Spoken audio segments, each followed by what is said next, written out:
que le Sénégal avait perdu sa finale qu'il avait remportée en Coupe d'Afrique des Nations et que cette victoire avait été attribuée au Maroc, une victoire 3-0 sur tapis, ma réaction a été tout d'abord celle de la surprise.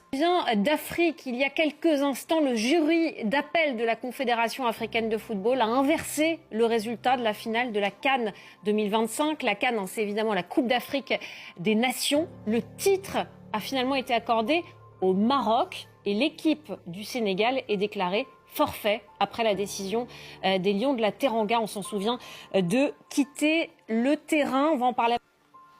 Parce que je me suis dit, 2 mois après, 2 mois après cet événement, pourquoi ne pas avoir pris cette décision dans les jours qui ont suivi cette finale ou même dans les heures, avoir annulé? Au fait, cette décision a été prise sur le fait que les joueurs sénégalais ont quitté le terrain. Et en quittant le terrain, ils abandonnaient le match. D'un point de vue juridique, c'est juste. Mais d'un point de vue moral, c'est une erreur. Je m'explique. Tu vois, moi, ce match, il m'a marqué. Parce qu'il a été l'illustration chimiquement pure de ce qui s'est passé durant toute cette Coupe d'Afrique des Nations. La Coupe d'Afrique des Nations qui s'est déroulée au Maroc, elle était super bien organisée. Mais il y avait un hic. Ce hic, c'était nos faiblesses qui étaient exposées sur la scène mondiale. Toute la planète a vu la faiblesse du continent africain. Et cette faiblesse, c'est notre division. Notre division pour un ballon rond qui est censé rentrer dans un rectangle.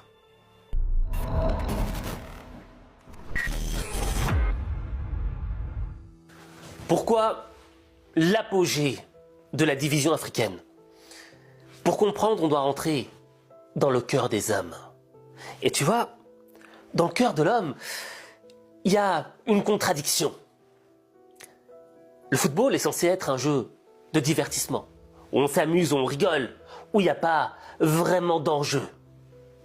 Et pourtant, quand tu regardes la réaction de certains supporters, tu as le sentiment que il y a leur vie qui est en jeu. Ils s'énervent, ils deviennent fous. Tu vois des réactions qui sont excessives.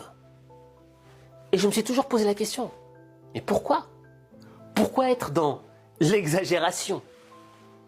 En réalité, l'homme, lorsqu'il regarde un match de foot,